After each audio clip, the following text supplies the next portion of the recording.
అసలు ఈ ల్యాండ్ తీసుకుంటున్నారు అనేటువంటి విషయాన్ని పీఠాధిపతికి గాని ఈ పీఠాన్ని నిర్వాహకులకు గాని ఒక మాట కూడా చెప్పలేదు. పేపర్లో వచ్చిన వార్త, పేపర్లో కేబినెట్ లో నిర్ణయం అయిపోయిందని పేపర్లో వార్త. రాత్రి పోలీసులు ఎంఆర్ఓలు వచ్చేసినారు. నేను ఉదయం ఇక్కడ 8 గంటలకు ఏదో కూల్చేటట్టున్నారు సార్, తహసీల్దార్లు వచ్చిండ్రు, వందలాది మంది పోలీసులు వచ్చిందంటే పొద్దున్నే నేను ఇక్కడికి వచ్చిన. నేను వచ్చేసరికి ఇక్కడ వందలాది మంది పోలీసులు ఉన్నారు. నన్ను చూడంగానే పోలీసులంతా పారిపోయింది.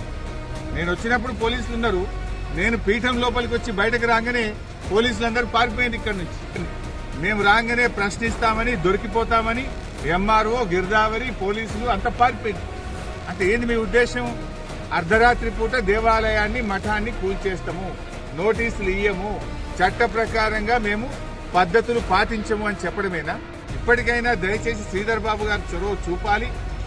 ఈ మఠాన్ని, దేవాలయాన్ని కూల్చకుండా కాపాడండి. పక్కనే రేవంత్ రెడ్డి అల్లుడు రమేష్ రెడ్డి ఆయన అనుయాయులకు ఇచ్చిన 17 ఎకరాల భూమి ఉన్నది.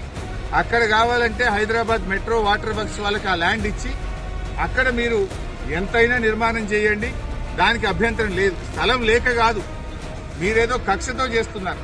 కేసీఆర్ గారు ఈ మఠానికి ల్యాండ్ ఇచ్చారు, కేసీఆర్ గారి హయాంలో ఈ దేవాలయం నిర్మించబడ్డది, కేసీఆర్ గారి ఆనవాళ్లు లేకుండా చేస్తా అని చెప్పి మఠాన్ని, దేవాలయాన్ని కూడా కూల్చేటువంటి కుట్రలకు పాల్పడతా ఉన్నారు.